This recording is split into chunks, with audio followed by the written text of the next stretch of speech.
There is a peculiar silence that arrives the day your children are gone,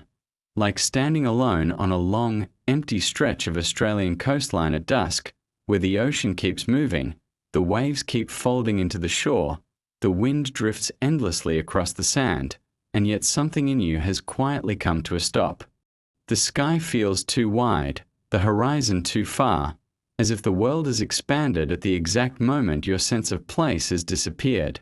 and you stand there not quite knowing where you end and everything else begins. It isn't the kind of silence you hear in an empty room, but the kind you feel inside your own name, as though the person you have been for so many years has slowly slipped out of reach without asking your permission. You walk back into the house, the same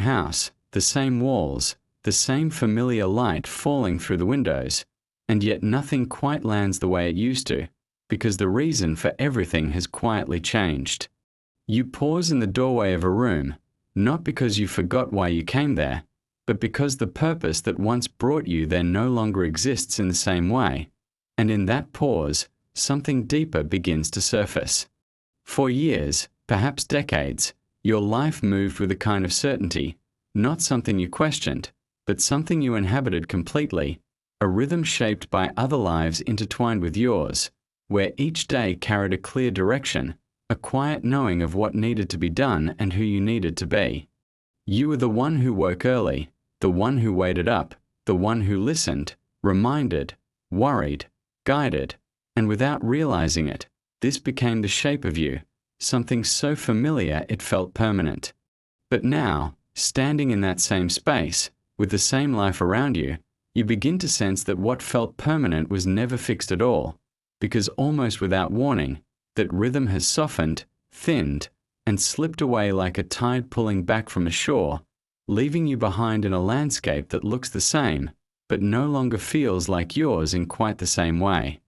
And in that quiet shift, when nothing dramatic has happened and yet everything feels subtly altered, a question begins to take form, not loudly, not urgently, but with a kind of steady persistence that is difficult to ignore. If I am no longer needed in the way I once was, then who, exactly, am I now?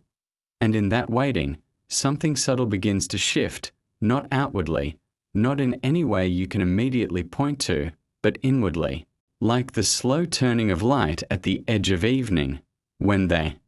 landscape does not disappear all at once, but gently loses its sharpness, its certainty, its defined edges, and you begin to notice that what unsettles you is not simply that your children are gone, but that without them reflecting you back to yourself, you no longer see a clear outline of who you are supposed to be. You begin to realize that much of what you called identity was never self-contained. It was relational. It existed in the space between you and them, in the routines, the responsibilities, the constant quiet confirmations that you mattered in a very specific way. And now that those confirmations are faded, you are left with something far less familiar, something without clear boundaries, something that does not immediately answer when you ask, "Who am I?" This is why the emptiness feels so personal, because it is not the absence of noise that disturbs you, it is the absence of definition. The days stretch differently now, not because there is more time, but because time no longer carries the same weight, the same urgency, the same direction, and without that direction, you begin to feel as though you are floating slightly outside your own life, observing rather than participating, present but not anchored. You might find yourself doing ordinary things, making tea, opening windows, walking through familiar streets, and yet there is a quiet distance in it, as if the one performing these actions is no longer entirely the same one who once did them with purpose. And again the question returns, not loudly, but persistently, who is this now? Who is the one standing here when the role has fallen away? It is tempting, at this point, to try to rebuild quickly, to construct a new identity to replace the old one, to become something else just as solid, just as defined, but there is a strange resistance in that, because any attempt to fix yourself into a new shape feels artificial, as though you are trying to force something that no longer arises naturally. And perhaps this is the deeper tension hidden within the moment, not simply that you have lost a role, but that you are encountering yourself without one, and that is something most people rarely experience. For most of life, you are always someone in relation to something, a parent, a partner, a worker, a guide, and even when those roles shift, they are replaced quickly enough that you never quite face the space in between. But here, when your children leave, that space opens fully, and it does not immediately close. It lingers. It stretches. It asks something of you without telling you what the answer should be. And this is where the unease deepens, because without a clear identity, the mind begins to search for stability. It reaches backward into memory, trying to reclaim who you were, or it reaches forward into imagination, trying to decide who you should become. But neither direction quite satisfies, because both are attempts to escape the immediacy of what is happening now, which is simply this: you are no longer who you were, and not yet anything clearly defined. There is a kind of vulnerability in that, a sense of being exposed, not to others, but to yourself, as if all the familiar layers that once gave you a sense of solidity have been quietly removed, and what remains is something more fluid, more uncertain, more difficult to grasp. And yet, if you stay with it, if you do not rush to resolve it, something unexpected begins to emerge, not a new identity in the usual sense, but a different relationship to identity itself. You begin to see that the version of you that existed when your children were home was never permanent. It only felt that way because it lasted long enough to seem stable, and now, in its absence, you are given a rare glimpse into the truth that you have always been changing, always shifting, always moving through different forms of yourself without ever becoming fixed in any one of them. The discomfort, then, is not just about losing who you were, but about realizing that there was never a single, solid you to lose in the first place. And this realization can feel both unsettling and strangely liberating, because if you are never fixed, then perhaps there is nothing you need to desperately hold on to, nothing you need to reconstruct in exactly the same way, nothing you need to protect from disappearing. The question slowly changes, almost without you noticing, from who am I now, to something quieter, something less demanding. What is here now, when I am no longer trying to be who I was? And in that shift, the emptiness begins to feel different, not as a void that must be filled, but as a space that does not require immediate definition. The silence in the house is no longer just an absence. It becomes a kind of openness, something that does not tell you who to be, but also does not restrict you to any particular form. And yet, this does not resolve the tension completely, because there is still a part of you that longs for the clarity of before, the certainty of knowing exactly where you fit, exactly what you were meant to do. And this longing is natural. It is the echo of the identity that once held you together so seamlessly.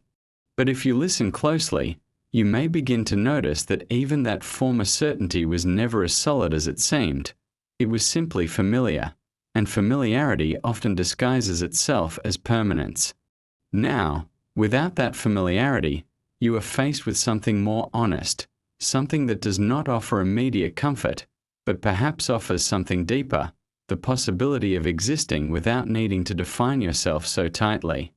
And so the question remains, not as a problem to solve, but as a doorway you are slowly learning to stand within, when your children have left, and the version of you that existed with them has faded. Who are you now, not as a fixed answer, but as a living, changing presence that no longer needs to be the same person it once was, and once that question has settled into you,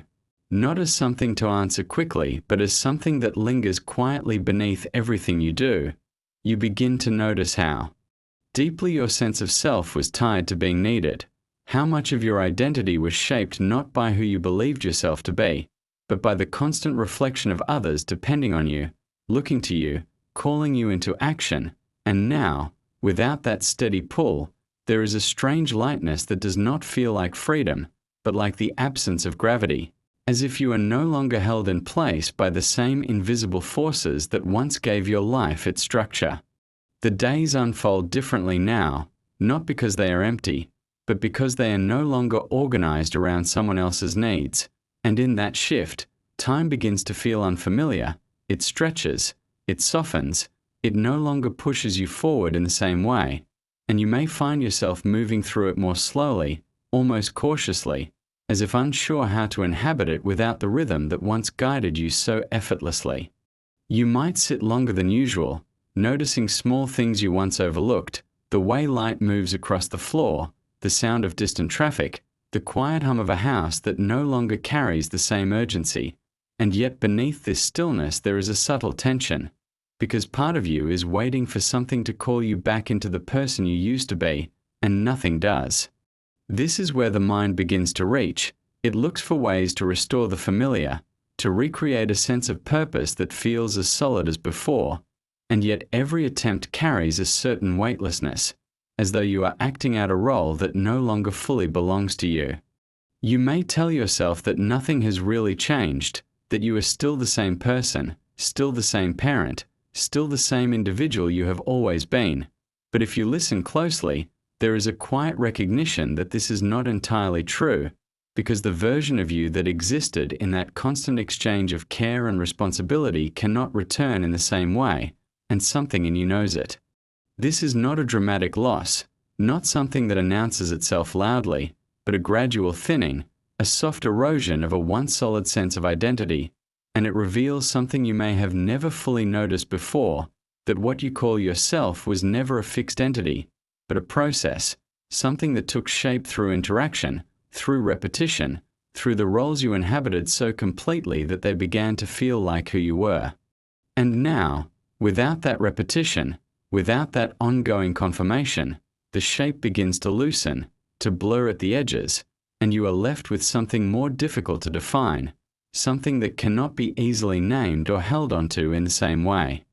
This is why the question feels so persistent, because it is not asking for a label, it is asking you to confront the possibility that there may be no single, stable answer waiting to be found.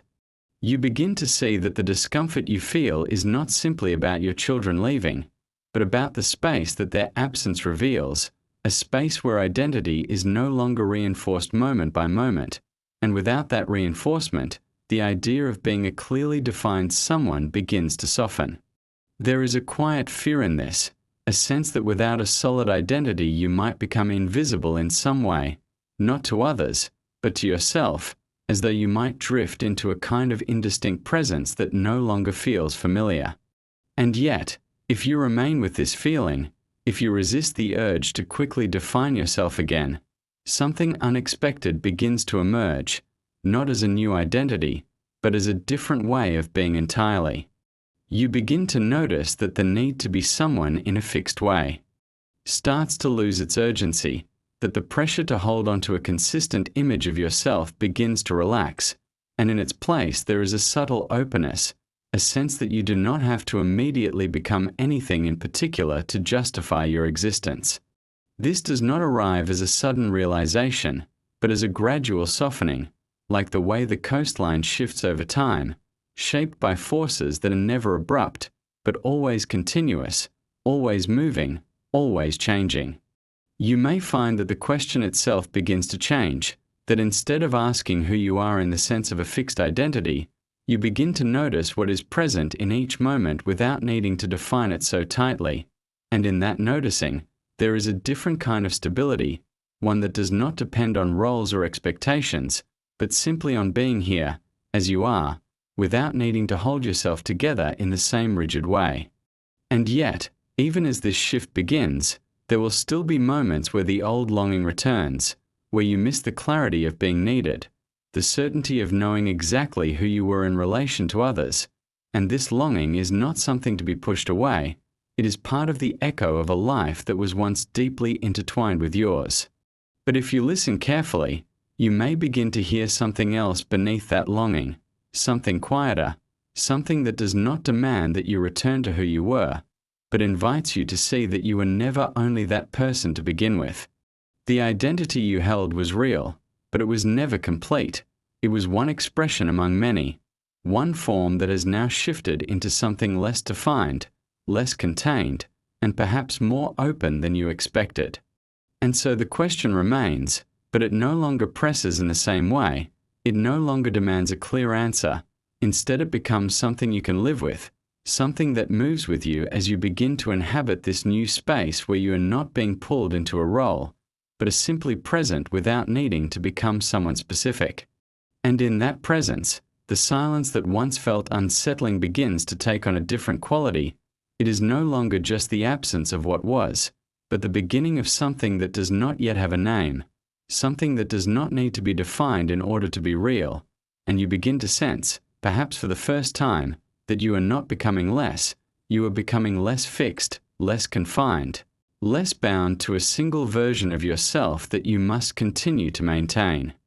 And as this realization settles, gently and without force, the question that once felt like a loss begins to open into something else entirely, not a problem to solve, but a doorway you are slowly learning to stand within, where the absence of who you were is not the end of you, but the quiet unfolding of something you have never fully allowed yourself to experience before. And as you begin to stand more comfortably within that space, something subtle starts to reveal itself, not as a sudden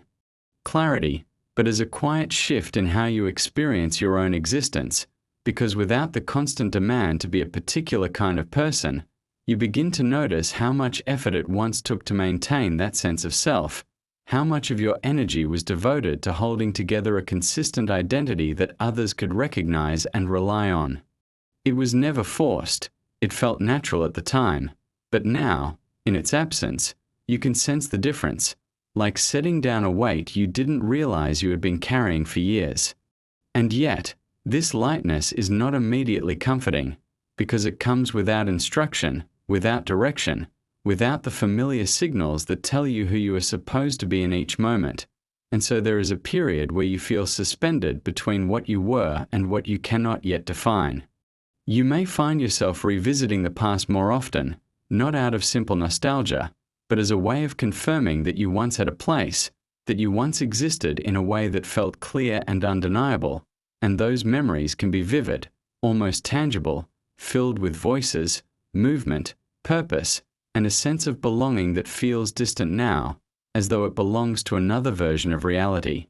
But if you look closely, even those memories are not fixed. They shift depending on how you recall them, they soften, they rearrange themselves, and this too reveals something important, that even the identity you are trying to hold onto through memory is not as stable as it seems. It is fluid, shaped by the present moment in which you remember it, and so the past cannot truly anchor you in the way you might hope. This realization can feel disorienting, because it removes one of the last places where you might have sought certainty, and without that certainty, you are left with something far less defined, a sense of being that is not rooted in a clear story about who you are, but simply in the experience of being here. And this is where a deeper understanding begins to emerge, one that is not conceptual, but experiential, that who you are has never been a fixed point moving through time, but a continuous unfolding, a movement that takes different shapes depending on the conditions around it. When your children were home, that movement took the shape of a parent, of a guide, of someone needed in very specific ways. And now that those conditions have changed, the movement has shifted as well. But because you are so accustomed to identifying with the previous shape, the new one feels unfamiliar, almost like a loss. But what if it is not a loss at all? What if it is simply a change in form, like the coastline that appears solid but is constantly reshaped by the tide, never exactly the same from one moment to the next, and yet always itself in a way that cannot be reduced to any single outline? In this sense, the question "who am I now?" begins to dissolve, not because it has been answered, but because it no longer needs to be asked in the same way, because the assumption behind it, that there must be a fixed, definable self to identify, begins to loosen. You start to see that the discomfort was never just about your children leaving. It was about the collapse of the idea that you were a stable, continuous identity that could be clearly known and maintained, and in its place, something more open, more fluid, and perhaps more honest begins to appear. This does not mean that you stop being a parent, or that your past no longer matters, but it changes how you relate to those roles. They become part of the movement rather than the definition of it, something you have been, something you still are in certain ways, but not the entirety of what you must continue to be. And in this shift, there is a quiet kind of relief that emerges, not dramatic, not overwhelming, but steady, like the easing of tension that you didn't realize was there until it begins to fade. You no longer need to hold yourself together in quite the same way. You no longer need to constantly confirm who you are through action and responsibility. And in that release, there is space for something else to unfold, something that is not driven by necessity, but by a kind of natural unfolding that does not require a fixed identity to guide it. You may begin to notice that your attention changes, that you are more aware of the present moment in a way that is less tied to what needs to be done next, and more open to what is simply here. And this can feel unfamiliar at first, because you are not used to experiencing yourself without the framework of purpose that once structured your days. But gradually, this unfamiliarity softens, and what once felt like emptiness begins to feel more like openness, a space that does not demand to be filled, but invites you to simply be within it. And in that being, something essential becomes clear, not as a thought, but as a quiet recognition that you were never only the roles you played, never only the identity you carried, but something far less fixed, something that has always been present beneath all of those changing forms. The person you were when your children were home was real, but it was never permanent, and the person you are now is not a diminished version of that, but simply another expression of the same underlying movement, one that does not need to hold onto a single definition in order to continue. And so the question that once felt so urgent, "Who am I now?" begins to lose its sharpness. It no longer presses for an answer in the same way. Instead, it becomes something softer, something that can remain open without needing to be resolved. And in that openness, there is a quiet kind of peace, not because everything has been figured out, but because there is no longer the same need to figure it out, no longer the same urgency to define yourself in order to feel real. The silence in the house remains, the space is still there, but it is no longer experienced in quite the same way. It is not just the absence of what was, but the presence of something that does not need to be named in order to be felt. And as you move through your days, slowly, gently, without forcing yourself into a new identity, you begin to sense that nothing essential has been lost, only the form has changed, and what remains is not a fixed self that must be rediscovered, but a living presence that continues to unfold, moment by moment, without needing to become anyone in particular.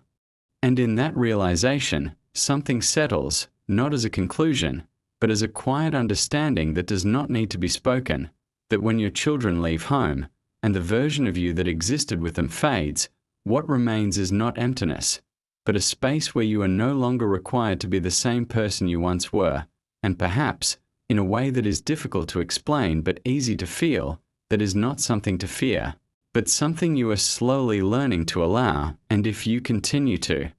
remain with that allowing, without rushing to define it, without trying to turn it into something useful or meaningful in the way you once understood meaning, you begin to notice that life has not actually paused. It is not emptied out or diminished in the way it first appeared. It has simply shifted into a quieter rhythm, one that does not announce itself as clearly, but is no less present.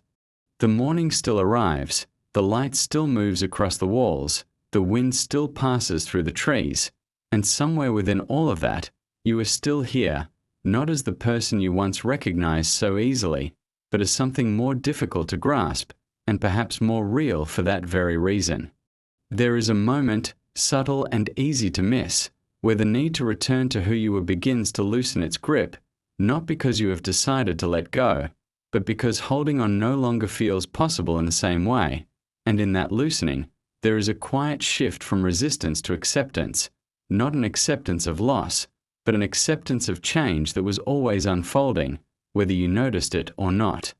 You begin to see that the version of yourself you are missing was never something you could keep. It was always moving, always changing, always passing through time just as everything else does, and what you are experiencing now is not the disappearance of that self, but the continuation of a process that has always been happening beneath the surface. This realization does not arrive as comfort at first. It may even feel like a deeper kind of uncertainty, because it removes the idea that there was ever something solid to return to. But if you stay with it, gently, without forcing it into clarity, it begins to reveal something else, something quieter, something that does not depend on who you think you are. You may begin to notice that there is a presence that remains, not a defined identity, not a role, not a story, but simply an awareness of being here, of experiencing this moment as it is, without needing to anchor it to a fixed sense of self. And this presence was there when your children were home. It was there in the busyness, in the noise, in the constant movement, but it was often overlooked, because your attention was naturally drawn toward what needed to be done, who you needed to be, how you needed to respond. Now, in the absence of that constant demand, this quieter presence becomes more noticeable, not because it has changed, but because there is more space to sense it. And in that sensing, something begins to settle, not as an answer, but as a kind of ease, a recognition that you do not need to become someone else to fill the space that has opened. You do not need to reconstruct yourself in order to feel whole again. What has changed is not your existence, but the way you relate to it, the way you define it, the way you hold on to it. The identity that once felt so central was never the entirety of you. It was one expression among many, and now that it has shifted, what remains is not a diminished version of yourself, but a less defined, less confined way of being that does not need to be constantly reinforced. And so the question that once echoed so strongly, "Who am I now?" begins to dissolve into something softer, something that no longer demands a clear answer, because the need for that answer has begun to fade. You are here, and that is enough, not as a conclusion, not as a statement to hold on to, but as a quiet reality that does not require explanation. The house is still quiet, the rooms are still the same, but the silence no longer presses in the way it once did. It has become something you can sit within, something that does not need to be filled or escaped, but simply experienced. And as you move through this space, slowly, gently, without trying to return to who you were or force yourself into who you think you should become, you begin to sense that nothing essential has been taken from you. Only the shape has changed, only the form has shifted, and what remains is something that cannot be lost because it was never fixed to begin with. The tide has moved, the coastline has changed, and you are still here, not as the same person, but not as someone entirely new either, simply as this, as what is present now, without needing to define it, without needing to hold on to it, without needing to make it into something more than it already is. And in that quiet, almost unnoticed understanding, there is a kind of peace that does not come from finding yourself again, but from no longer needing to.